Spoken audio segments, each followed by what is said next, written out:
u Joseph lan him puya General Secretary MPCC ne ta kan ngai tha anga ani hian sai ram le mong bu chua so ta long tai district mong bu chua in kara rel kong dan tur chungchanga NGO coordination committee te ne la an thum khom na party ayo in kusang zela tlaw ne an kala hang chungchang te kha mai thak te ko tur te ko ning ve la tu na u Joseph lan him puya lo som o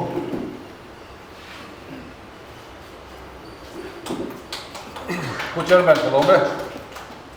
มินิสองคุณกันเองก็คือเรื่องที่ยังไม่ได้ไปกันตุมังอามาเราจูมิโซรัมเล่มิโซฮัมตานับอิชูพอยม์อันนี้บางอินกินนี่คอนเกรสพาร์ตี้ตัวจวนกันเชียร์เจนัทไทน์กันริงอุลุกตะกามิลงไว้ทักสักตูรินกันสมโจอันนี้เมนี่สำคัญเซ็นทรัลไว้เมNGO Coordination Committeeบวชใส่ all NGO เลย all political party อินมุขมนักเซ็นทรัลไว้เมอันนี้เรียกคุมจุดจ้างอาเฮียนกันเจอร์เมนินาสยังขันสายรังแข่งกับ local โดนนะกัลแข่งเตะตัวสายรังจังห้องบุจวบข้ากัลเลตูรินสารเวนิตูรินเซ็นทรัลสกายโอเดอร์มุนเซียมตัวจุ่มจุ่มจ้างสวยหัวนัจวนนี่จวนนี่สมเลยปังอา MZP all NGO เลย all party อักมีติ้งก็เวเลยจุดจวนกันพอตัวเด่น party อายุกัลตูรินมินตีเฮ้ยนี่สมปังอากันที่สวยไปฮิจูเวลาเตะทีวีเตะอิงกีปาเตะตัวโดนิกันริงอามาจุดโป้อายุกันแต่มาวางินเกนี่เป็นมินิทุ่มชาฮักันสวยกิมเราเห็นไหมจู่บางจวนจุดใดจู่อันนี้โอเล่จะนั่งโอ้สายรังเลยมองบุษวาฮีเกลียกงพรีซาร์เวย์อันนี้น่าจวนกิโลเมตรเซนิสมนิเลปฐุมตัวอันนี้จุดเด่นตัวจวนสังนิสมประคัดเลสมปะเนื้อจังอินซาร์เวย์จันนี้สังนิสมปัสริยาซาร์เวย์รีพอร์ตเทลวนี่กันพูดนะเอเลบาระมากันโซนตัวนี้อันไงหุ่นมาสลามาพิจวนกระบุงอาลุดเสละกระบุงจังอินลงตายเฮเสละพิจวนกระบุงอินซุ่มดอนต้นนั่นแหละอาเกียบอินซุ่มดอนต้นนั่นบุงรัวตั้มตักพูรุลุดพูรุชวกเฮตูรินอัตรังกายอันตียาอามาเราจูเรลเวมินิสทรีนซาร์เวในข้างกระบุงลำนิลวินลงตายไม่ปอนิลวินมองบุจวบรำเรียจังกิโลเมตรสองปังอาเวลมันจะเข่งค่ะจุดเดียงก็ทุยไล่จุอันซาร์เวตาจุสังนิสอมข้าสอบปัญญาบุจนันนี่สังนิสอมปัสริยารีพอร์ตอันเทลูตาจุดจวน rate of return of rates อันที่ROR อันนี้แม่มันนี่เรียลคงคัลเซลเอนซังเสนัมเรียลคัลเซลเอนซังเสนัมจุดจวน economic activity มันเสลเอนซังลักหลวงตีค่ะreturn of rates อันที่minus 10.45% อันนี้จู่วางจวน central สุขาพอยให้ฮีอาจังกายน่าไอ้เซนส์น่าตั้งโดนเนี่ยอิติเลโลเมงูอันที่โลกสภา MP ผู้รู้สร้างพอยโลกสภา parliament โซนาโซตากันเซลนี่ทุยนชานะเอามันนี่อามารู้จู่สังนิสมนิเลปฐุมกุมไลหัวหลักหันตีตัวระเส้นประสบการณ์ออเดอร์รอนสวเลตาสังนิสมนิเลปลีเอพริลหลักหันsurvey detail project report survey pe turte CM turte Hyderabad farms aron khang veleta engkim kha aron tivelta ani MSRV Associates Architect Engineer and Consultant Private Limited Hyderabad kha ni som khali sani som ni palli akhan final survey FLS geotechnical investigation le DPR submit turin central sarkar in aron sia tirta chulai chu tuna kan chai mek chu ani sai ran theng local dona ro manang chun kubin December a handurani amaro chu leido te chima monsoon area kan ni aro kuya wang te panar sana uma nakum kumlai hola sai ran theng ri ron hon antuma khalai khani ta sela chumi atanga longtlai Mizoram lai tak national highway buldeu thoa tlang tan tlang zelin mong bu chuat lenga siam turin DPR siam na turte poisa sang son to a DPR siam turte tuna hian e order apetoni heta hian a bultan na ka soi du chu sang ni som ni le pathum kumlai hola Central Sarkarin mong bu chuat leng kal turin atia Mizoram Sarkar khat ilai mena Sarkar ka angoi renga tichuan December a Sarkar thara lopianga Sarkar thara po NGO ten an hriat tira chief minister po amaro chu Sarkarin NGO committee in mala sela mi pui ngai dan an kan kalang antia Sarkarin pakan na mala na ala nei lo tuna hian mi pui ngai dan kan soi tan me ani karil ruwa lo om chu MNF Sarkar chu party chu NDA omania ZPM chu Delhi BJP thiana siam tum ten dia chu wangin BJP Sarkar na ru manna siami na takin ando dal ngam lo nin ka ria re kum chungchanga December sang ni som hile pathuma Sarkar am sia tir do chief minister ko Mizoram NGO ten sia tir do amar chu vani the malak na long lova ten ram ri hum chungchanga Central Sarkar ya ti chuan kan dang thei lawang ti te soya oma tin free movement apo nimin maya zo khothara zoro butumin in bu khom na ne nia chuda chun ZPM khoi tu po enga mazat antelani keni party po zoro na mi somna wangin champaya kan MPCC khoi tu te kan blok la imite atam thayam per local turin kan jia dili mina siat tira kan soi du zo ka chu Sarkar malam tu niom tak ka Sarkar kan malangam tat lawani chu wangin saya ko na Delhi BJP te thiana kan siam ang tikha ataki nakal chok tan zel nin ka ria chula chu thuma kan bel pokani chu ani le sai ra na tanga mong bu chu kilometer chani somile pathum chu local ta sela rel kum chu engya ro na kan ne yang engwang economica hason nom mi silo klep mi silo siamaron tumle ta thup ti te kan ngai tua kan thia dangin kan bil rom se ka dua congress party ko juan nikuma forest conservation bill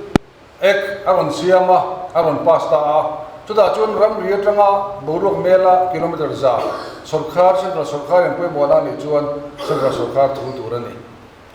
chuda chuan tlabung bul sil suri he punhar oma sil suri atanga ngil taka ring so chuan barmaram ria sai si chua ngil takin line siam taila ain to na chu troi puisa ta nia kilometer sa hom te lo kilometer sa khat avok thwa da yani chu wang chuan project poi mo ani Central Sarkar ati chuan Mizoram Sarkar state Sarkar in kandang theidon lo ni te point alanga hen forest act apas nuwa heng te an thar thole chak taka man la hian ngai ati thalo le a ngai ati thalo na tam tak oma Mizoram hian transport infrastructure tam tak kan mamwa kong tha te rel kum te nei la ma kan so nam industry apo ma kan so nam ti te angai theli a mai ro chu tuna po ILP te kan tia kan dan kain humin na dan nam tlem kan nia kan ngai tua ni masala sang le som le pakwa okas ninga le ni ruka chuan article 370 India Sarkar apian ma apian dona Jammu and Kashmir lalta nena agreement an siam India constitution apo da bil club chu mai ni lovin Jammu and Kashmir a chon constitution sanan ne ya flag sanan ne ya in rel bona san pa ne ni chu po chu ogas ninga le ni ru ni chung lekin constitution ati dang lam vek athiat vek Jammu and Kashmir in kapona song adang veka internet line song ati to veka tu ma khovel ram dang mi le India mi chanchin bumi te kala phallo thatum thari nuwa ani da kan thia chuan India Sarkar chun ati turati fel der to wona hian ILP kan ne ya kan tia amar chu ILP ai lien zo po ni chu ati bora the chuan ILP the chu adu huna jing thingpuin papon top to waseo ILP notice angai lo ati chuan ati top mai theli chumi hun lo thlengta sala engeni kan din hun tu liang ti tika ngai tu angaya tin BJP Sarkar a hian nam claim jok le tlang mi ti kan him lo le ani Manipura kan ria Manipura kan unau te tlang mi te har sabna to le an thi na hian central sarkar ngeng a chun phak mi lo ani chung de chu kan thret lenga tin rail kung hi nei taila economic activity po engem chen chu alo omang chu da chu a hlom ber chu economic assimilation kan ti im chim ral na kha nia hei manipura potlang mi te no chu tum na pakha chu oil palm ani voina hian india sarkar hian tel eichi tel edible oil za somnga po kan thar chuak lo kan le na tam ber chu indonesia tangte oil palm tangte antam chi tangte tel te ani chu da chuan india ra ma po oil palm thaduna tam tak notice a kan ram nge po aom tam ta sia chu wain kum ni kum thum kal ta khan oil palm man po hi alet thokin arun ti to he ni arun are ta run ti sang he ni chu wa chun manipur kan tlang ni te pi le pu te atanga an lo chen na an ram po oil palm chi na tia nor chu a he lo chuan kan ram ma thadu sia heng te hi a har sak pi in ari nom lo wa chu wang chuan economic assimilation te hi a hlom le in a hria ta karin ngai tu chen kerin nam tlem phe chuan angai ki hria tin champaya zo khothara border trade kan ne ya tlabung border trade hi kumsom ni chung kal ta tanga soi wena chuan poisa ale du na tur roman me kan ya economic corridor antia project tun hanan vel thaigut me ka tlabung atanga korpui chwatanga bangladeshi sangni somle pariat khan leido na tur hun india sarkar le mizoram sarkar le bangladesh sarkar in ahuna kan en fel to wa tichuan kan sarkar lain tichuan kilometer meter zaruk samru ka thui leido turani chumi leido na tanga chitakong international seaport chu kilometer za somle panga chawani chu tianga ni chuan korpui chole tlabung inkar kan sarkar lain double lane kan siam to lunglei tuna double lane an lai le me chitakong international seaport atanga lunglei hi kilometer zahni thinglawa kan theng do ani ni masala he kumsom ni chuang kal tawa kan project nei te hi sarkar piang in thep to pin ka dum zia miron sang sang thadu ni lo tu ti chung sia rail kong ranglu tu ka chaklu tu ka anom tile si te hian ngai ati thalo em ma film khur le angai ni ti hi kan nil ruwa awma tin rail kong lom ta se ven him la ma po ru mana tam ta awma defense mi te railway service mi te railway police mi te nom do na heng te kan ram ta na hinang him te po hi kan ngai tu ngai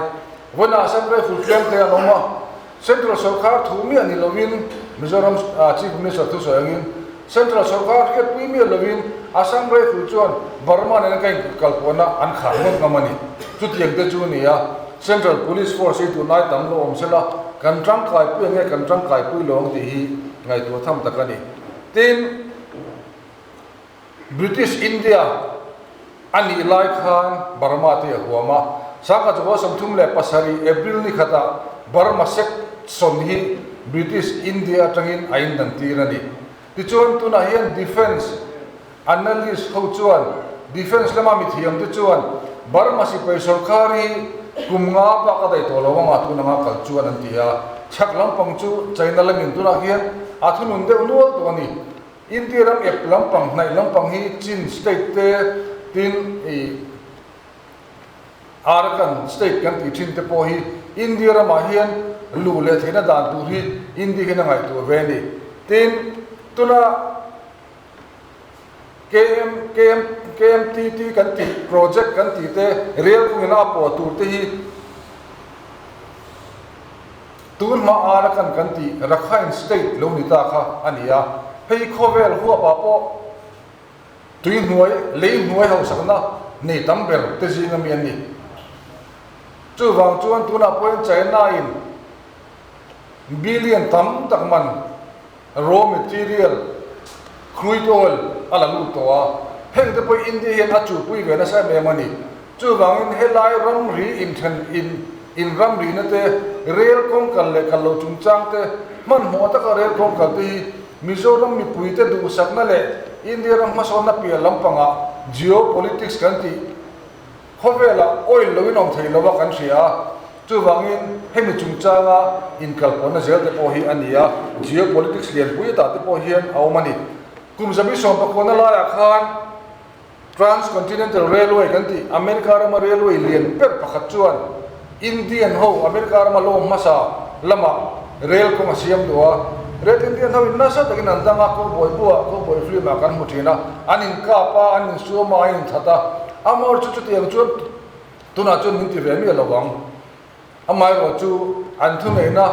michina kan soi dong khan Forest Conservation Act mangte tin I strategic point ani hei rail kong hi India ram himna tan angai ni anti ta chuan akal don chu ani maya kandang nei thei don me lowa chumi chu akal don chu engting e aram mi tiam hlokona kan nei ve thiam engting e kanin ve nang ti hi ngai tu ngai lai tak nin ka ria ka soyang khan arkan state kan ti thin rakhai hi oil house up na tam ber te jingami ania 2002 apo khan kan an leta China in khuidol po 1.4 billion man alula to ni to China na lana sa India hian hetarang hian alak ve tumin abe na sa ema chuwan chun helai war hi oil war akong aten kanong ve ni anga ti te in rakhai muna hian riham hi sote musulman tamtak anoma an hel tu na point kap na sa ema ni ara kan army te le bidang dang te point kap hel te point kap ni ti kan ria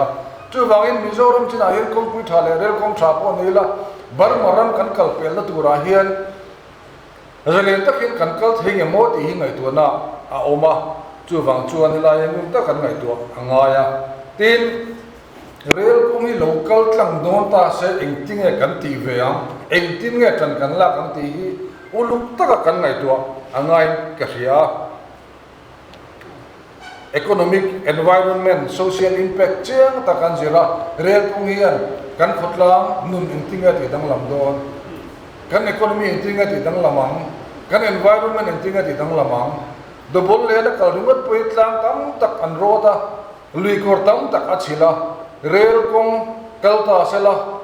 Mizoram chu adung zoi na lai ta tan tlang don ni maya tlang tam tak ti sedona lui tam tak ti chedona chu kan tu into kan nung chate thil tam tak ang hongani chu wang chu na local don phei chuan afforestation railway chu ministry budget po asanga phaktin ania tu main chu wangin rail kong kalna tur ai lian zo tlongnar chitenar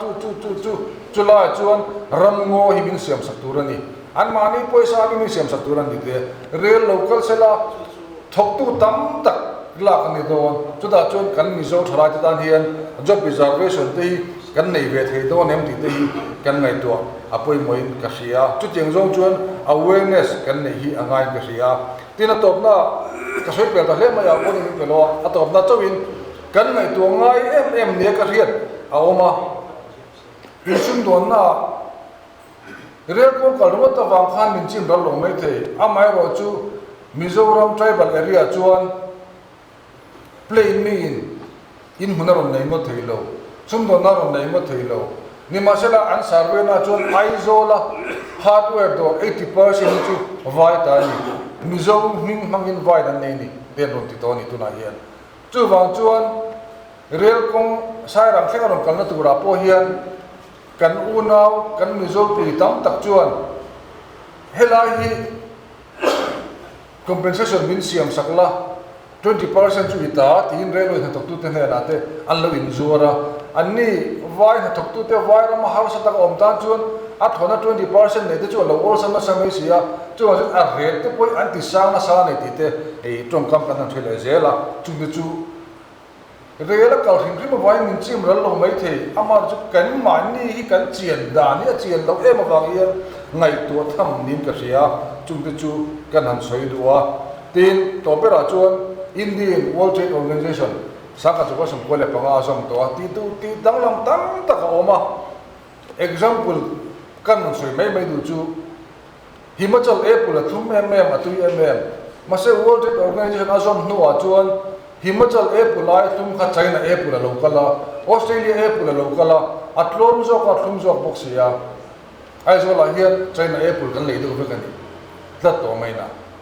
chu tiang che chuan rubber India rama Kerala ku ching tam bela nia za som sari sobiet to India ram rubber thak chui Kerala se te tena nia Karnataka te Tamil te chu tiang in heta Tripura te po athar chapol te a 2% 3% te athar ve ya amara chu is Israel sarkarin artificial rubber ten siam choka chuda chun kerala te hian rubber ngai lo tam tak tuna khon om ve tat to meni artificial rubber kha tlom jok sia World Trade Organization a ain sum don ton vek the to bok sia atlom jok thazok chumin kan du vek bok sia Himachal Apple kezi khat cheng sa ni le China Apple thlum jok kezi khat cheng za lo zor ta se khong ka le yang China Apple ka le ru tang ke chuan chu ani awangin hela hin in sum don ton na in chim rali a hlom in ka sia chu te chu kan han soi ni chu wangin kan ho tu ma sa ten rel kung te pe kan ta na tang ka yang ati ro man na ngai to na te an nei amai ro chu BJP sarkar a hian rel kung awm hian Mizoram mangai wang Mizoram maso na du wang rel kung omangem Jammu and Kashmir country a Manipur kan Arunachal country a chu wang chuan ke ni hi kan din chura turi min ngai to pui do nem ti ngai to angaya chu wang chuan voina hian awareness kan nei angai ni ti kha kan soi tlang pui ni kan on report ve le kalome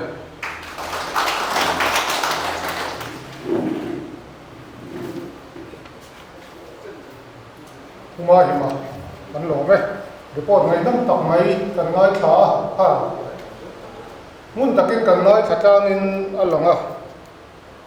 apoi mo khop maya a chelam le a thalam zonga kan rom ai ba zo wa min khong top thai tu ani wangin ngai tu pol chuanin mun taka kan ngai tu na kan ru kan chen le po a tho me